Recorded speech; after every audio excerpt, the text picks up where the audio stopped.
Hi all welcome to ಸಾರಲಾಕ್ಸ್ ಕನ್ನಡ. ಎಲ್ಲರೂ ಹೇಗಿದ್ದೀರಾ? ಎಲ್ಲರೂ ಚೆನ್ನಾಗಿದ್ದೀರಾ ಅನ್ಕೊತೀನಿ. ನಾನು ಸಹ ಚೆನ್ನಾಗಿದ್ದೀನಿ. ಇವತ್ತು ಸಂಡೇ ಆಗಿದ್ರು ಸ್ವಲ್ಪ ಬೇಗನೆ ಎದ್ದು ಪೂಜೆ ಎಲ್ಲ ಮುಗಿಸ್ಕೊಂಡು ಉಪ್ಪಿನ ದೀಪ ವಿಸರ್ಜನೆ ಮಾಡ್ತಾಯಿದ್ದೀನಿ. ನಾನು ಶುಕ್ರವಾರ ದೀಪ ಹಚ್ಚಿಟ್ಟಿದ್ದು, ನನಗೆ ಟೈಮ್ ಸಿಕ್ಲಿದ್ದ ಕಾರಣ ಇವತ್ತು ಉಪ್ಪಿನ ದೀಪನ ವಿಸರ್ಜನೆ ಮಾಡ್ಕೊತಾ ಇದ್ದೀನಿ. ನಿಮಗೆ ಏನಾದರೂ ಉಪ್ಪಿನ ದೀಪ ಹೇಗೆ ಹಚ್ಚೋದು ಅಂತ ಮಾಹಿತಿ ಏನಾದರೂ ಬೇಕಿದ್ದರೆ ಕಮೆಂಟ್ ಮೂಲಕ ತಿಳಿಸಿ, ನಾನು ನಿಮಗೆ ಹೇಳ್ತೀನಿ. ನೈಟ್ ಸ್ವಲ್ಪ ಎಗ್ ಕರಿ ಮಾಡಿದ್ನ, ಅದಕ್ಕೆ ಸ್ವಲ್ಪ ಚಪಾತಿ ಮಾಡಿಬಿಡೋಣ ಅಂತ ರೆಡಿ ಮಾಡ್ಕೊಂಡು, ಮಗಳು ಎದ್ದಳೋ ಟೈಮ್ ಆಯಿತು ಅಂತೇಳಿ ಅವಳಿಗೂ ಸಹ ಹಾಲು ಬಿಸಿಟ್ಟಿದ್ದಾಯಿತು. ಹಾಗೆ ನಾನು ಸಕ್ಕರೆ ಸ್ಟೋರ್ ಮಾಡ್ಕೊತಾ ಇದ್ದೀನಿ. ಸಕ್ಕರೆ ಸ್ಟೋರ್ ಮಾಡುವಾಗ ಯಾವಾಗ್ಲೂ ಒಂದು 2 ಲವಂಗ ಅಥವಾ 3 ಲವಂಗ ಹಾಕಿಡಿ.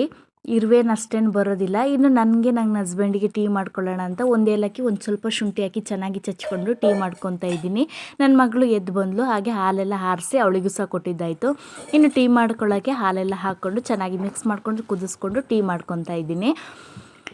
ನನ್ನ ಹಸ್ಬೆಂಡಿಗೆ ಒಂದು ಲೋಟ ಟೀ ಎಲ್ಲ ಕೊಟ್ಟು ನಮ್ಮ ಮನೆಯವರಿಗೆ ಹಾಗೆ ನನ್ನ ಮಗಳಿಗೂ ತಿಂಡಿ ಎಲ್ಲ ಮಾಡಿಕೊಡ್ತಾ ಇದ್ದೀನಿ. ಇವತ್ತು ನನ್ನ ಅಪ್ಪ ಅಮ್ಮ ನನ್ನ ಹಾಗೆ ನನ್ನ ಮಗಳನ್ನ ನೋಡೋಕ್ಕಂತೇಳಿ ಊರಿಂದ ಬರ್ತಾಯಿದ್ದಾರೆ. ಅಪರೂಪಕ್ಕೆ ಬರ್ತಿದ್ದಾರಲ್ಲ, ಇವತ್ತೇನಾದ್ರು ಸ್ಪೆಷಲಾಗಿ ಮಾಡೋಣ ಅಂಥೇಳಿ ತಿಂಡಿ ಮಾಡ್ತಾ ಇದ್ನ.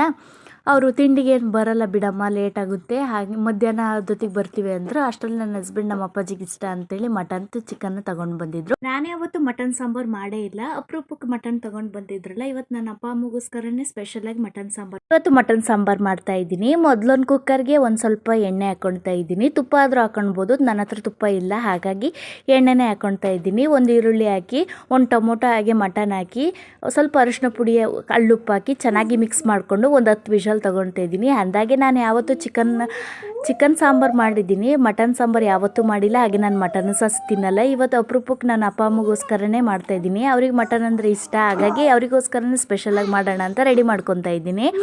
ಈಗ ಮೊದಲೊಂದು ಕಡಾಯಿಗೆ ಸ್ವಲ್ಪ ಎಣ್ಣೆ, 1 ಗೆಡ್ಡೆ ಬೆಳ್ಳುಳ್ಳಿ, ಹಾಗೆ 1 ಇಂಚು ಶುಂಠಿ, ಒಂದು 3 ಈರುಳ್ಳಿ, ಸ್ವಲ್ಪ ಚಕ್ಕೆ, ಒಂದು 4 ಲವಂಗ, ಒಂದು ಅರ್ಧ ಚಮಚ ಗಸಗಸೆ, 1 ಚಮಚ ಕಡಲೆ ಹಾಕಿ ಚೆನ್ನಾಗಿ ಮಿಕ್ಸ್ ಮಾಡಿಕೊಂಡು ಒಂದು 2 ಟೊಮೊಟೊ ಇದಕ್ಕೆ ಹಾಕೊಳ್ತಿದ್ದೀನಿ. 1 ಕಪ್ಪಷ್ಟು ತೆಂಗಿನಕಾಯಿ ಹಾಕ್ಕೊಂಡು ಮನೇಲೇ ಮಾಡಿರೋಂಥ ಸಾಂಬಾರು ಪುಡಿ 2 ಸ್ಪೂನ್ ಹಾಕ್ಕೊಳ್ತಾ ಇದ್ದೀನಿ. ಹಾಗೆ ಖಾರ ಪುಡಿನೂ ಸಹ 2 ಸ್ಪೂನ್ ಹಾಕ್ಕೊಂಡು ಒಂದು ಇಡೀ ಕೊತ್ತಂಬರಿ ಸೊಪ್ಪು ಹಾಕಿ ಚೆನ್ನಾಗಿ ಮಿಕ್ಸ್ ಮಾಡ್ಕೊತಾ ಇದ್ದೀನಿ. ನಾನಿಲ್ಲಿ ಖಾರ ಹಾಕೋ ಕ್ಲಿಪ್ಪಿಂಗ್ಸ್ನ ಮರ್ತು ಬಿಟ್ಟಿದ್ದೀನಿ, ದಯವಿಟ್ಟು ಕ್ಷಮಿಸಿ. ಹಾಗೆ ಚಿಕನ್ ಚಾಪ್ಸ್ ಮಾಡೋಣ ಅಂತ ರೆಡಿ ಮಾಡ್ಕೊತಾ ಇದ್ದೀನಿ. ಅಷ್ಟು ನನ್ನ ಹಸ್ಬೆಂಡ್ ಸಹ ಬಂದಿದ್ರು, ಅವರು ಸಹ ಚಿಕನ್ ಎಲ್ಲ ನೀಟಾಗಿ ವಾಶ್ ಮಾಡಿಕೊಟ್ರು. ಮೊದಲಿಗೆ ಒಂದು ಕಡಾಯಿಗೆ ಸ್ವಲ್ಪ ಎಣ್ಣೆ ಹಾಕಿ ಚಿಕನ್ನೇ ಬೇಯಕ್ಕೆ ಹಾಕ್ಕೊಳ್ತಾ ಇದ್ದೀನಿ. ಇದಕ್ಕೆ ಒಂದು ಟೊಮೊಟೊ, ಸ್ವಲ್ಪ ಕಲ್ಲುಪ್ಪು ಹಾಕಿ ಚೆನ್ನಾಗಿ ಮಿಕ್ಸ್ ಮಾಡಿಕೊಂಡು ಒಂದು ಸ್ವಲ್ಪ ನೀರು ಹಾಕಿ ಚಿಕನ್ ಬೇಯಕ್ಕೆ ಇಟ್ಕೊತಾ ಇದ್ದೀನಿ. ಹಾಗೆ ಚಿಕನಿಗೊಂದು ಮಸಾಲೆ ಮಾಡ್ಕೊಬಿಡೋಣ ಅಂತ ರೆಡಿ ಮಾಡ್ಕೊತಾ ಇದ್ದೀನಿ. ಚಿಕನ್ ಚಾಪ್ಸ್ ಮಾಡ್ಕೊಳಕ್ಕೆ ಬೇಕಾಗಿರೋ ಮಸಾಲೆ: ಒಂದು 5 ಮೆಣಸಿನ್ಕಾಯಿ, 2 ಈರುಳ್ಳಿ, 1 ಇಡೀ ಕೊತ್ತಂಬರಿ ಸೊಪ್ಪು, ಹಾಗೆ ತೆಂಗಿನಕಾಯಿ, ಒಂದು ಗೆಡ್ಡೆ ಬೆಳ್ಳುಳ್ಳಿ, ಹಾಗೆ ಒಂದು ಸ್ವಲ್ಪ ಶುಂಠಿ, ಸ್ವಲ್ಪ ಸ್ಪೈಸಸ್ ಹಾಕ್ಕೊಳ್ತಾ ಇದ್ದೀನಿ. ಈಗ ಒಂದು ಮಿಕ್ಸಿ ಜಾರ್ಗೆ ಸ್ವಲ್ಪ ಸ್ಪೈಸಸ್ ಇಟ್ಕೊಂಡಿರೋಂಥ 1 ಕಪ್ಪಷ್ಟು ತೆಂಗಿನಕಾಯಿ, ಒಂದು 5 ಹಸಿರು ಮೆಣಸಿನ್ಕಾಯಿ, ಶುಂಠಿ, ಬೆಳ್ಳುಳ್ಳಿ, ಈರುಳ್ಳಿ ಹಾಕಿ ಸ್ವಲ್ಪ ನೀರು ಹಾಕಿ ನುಣ್ಣಗೆ ರುಬ್ಬಿ ಇಟ್ಕೊತಾ ಇದ್ದೀನಿ. ನಾನು ಇದರಲ್ಲಿ ನನ್ನ ಮಗಳಿಗಂತ ಸ್ವಲ್ಪ ತೆಗೆದಿಟ್ಕೊತಾ ಇದ್ದೀನಿ. ಚಿಕನ್ ಬೇಯಿಸಿರೋ ನೀರು ಇರುತ್ತಲ್ಲ, ಇದರಲ್ಲೇ ಊಟ ಮಾಡಿಸಿದ್ರಾಯ್ತು ಅಂತ ಸ್ವಲ್ಪ ತೆಗೆದಿಟ್ಕೊತಾ ಇದ್ದೀನಿ. ಯಾವಾಗಲೂ ಕೊಡಲ್ಲ, ಅಪರೂಪಕ್ಕೆ ಕೊಡ್ತೀನಿ. ಮಟನ್ ಆದರೂ ಅಷ್ಟೇ, ಚಿಕನ್ ಆದರೂ ಅಷ್ಟೇ, ಸ್ವಲ್ಪ ತೆಗೆದಿಟ್ಬಿಡ್ತೀನಿ. ನಾನು ತುಂಬ ದಿವಸದಿಂದ ಒಂದು ಫ್ರೈ ಪಾನ್ ತಗೊಳ್ಳೋಣ ಅಂತ ಅಂದ್ಕೊಳ್ತಾ ಇದ್ದೆ.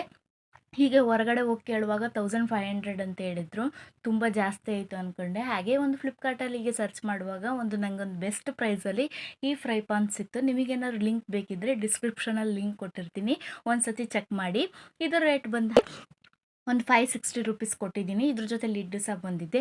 ಕೊನೆಯದಾಗಿ ಚಿಕನಿಗೆ ಮಸಾಲೆ ಹಾಕಿ ಸ್ವಲ್ಪ ಕೊತ್ತಂಬರಿ ಸೊಪ್ಪನ್ನ ಮೇಲಿಂದ ಹಾಕಿ ಚೆನ್ನಾಗಿ ಕುದಿಸ್ಕೊತಾ ಇದ್ದೀನಿ.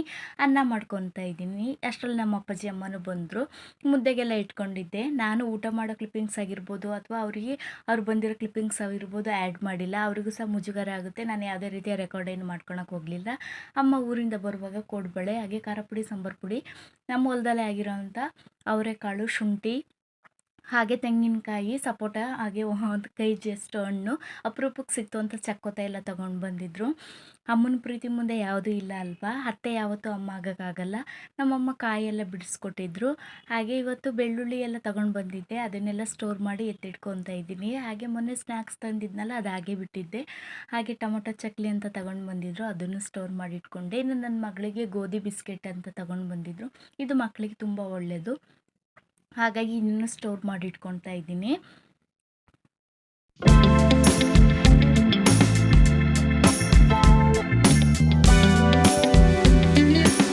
ಒಂದು ನಾನ್ ಮಾಡ್ಯುಲರ್ ಕಿಚನ್ ಆಗಿದ್ದರಿಂದ ಒಂದು ಟ್ರೋಲಿ ತರಿಸಿದ್ದೆ. ಇದ್ರ ಕ್ವಾಲಿಟಿ ಅಂತೂ ತುಂಬಾ ಚೆನ್ನಾಗಿದೆ. ಲಿಂಕ್ ಬೇಕಿದ್ರೆ ಡಿಸ್ಕ್ರಿಪ್ಷನಲ್ಲಿ ಹಾಕಿರ್ತೀನಿ, ನೀವು ಅಲ್ಲಿಂದ ಬೈ ಮಾಡ್ಬೋದು. ನಮ್ಮ ಅಪ್ಪ ಅಮ್ಮ ಬೆಂಗಳೂರಿಗೆ ಬರೋದೇ ಅಪರೂಪ. ಅದರಲ್ಲೂ ಇವತ್ತು ಬಂದಿದ್ರಲ್ಲ, ಅವ್ರಿಗೆ ತುಂಬ ಬೇಜಾರಾಗ್ತಿದೆ ಅಂತ ಹೇಳ್ತಿದ್ರು. ಹಾಗಾಗಿ ಮನೆ ಪಕ್ಕದಲ್ಲಿ ಒಂದು ಎಕ್ಸಿಬಿಷನ್ ಹಾಕಿದ್ರು. ನಾವು ಆಲ್ರೆಡಿ ಇದಕ್ಕೆ ಹೋಗಿ ಬಂದಿದ್ವಿ. ಇವತ್ತು ಅಪ್ಪಾಜಿ ಅಮ್ಮನ ಕರ್ಕೊಂಡು ಹೋಗ್ಬಿಡೋಣ, ತುಂಬ ಚೆನ್ನಾಗಿದೆಯಲ್ಲ, ಅವರು ಸ್ವಲ್ಪ ನೋಡಲಿ ಅಂತೇಳಿ ಅವ್ರನ್ನೂ ಕರ್ಕೊಂಡೋದ್ವಿ. ನೋಡಿಕೊಂಡು ಹಾಗೆ ಬಂದ್ವಿ ಮನೆಗೆ. ಐ ಹೋಪ್ ಈ ವಿಡಿಯೋ ನಿಮಗೆ ಇಷ್ಟ ಆಗಿರ್ಬೋದು. ಇಷ್ಟ ಆದರೆ ಪ್ಲೀಸ್ ನನ್ನ ಚಾನಲ್ಗೆ ಸಬ್ಸ್ಕ್ರೈಬ್ ಮಾಡಿ, ಹಾಗೆ ಒಂದು ಲೈಕ್ ಮಾಡಿ, ಹಾಗೆ ನಿಮ್ಮ ಫ್ರೆಂಡ್ಸ್ ಫ್ಯಾಮಿಲಿಗೆ ಶೇರ್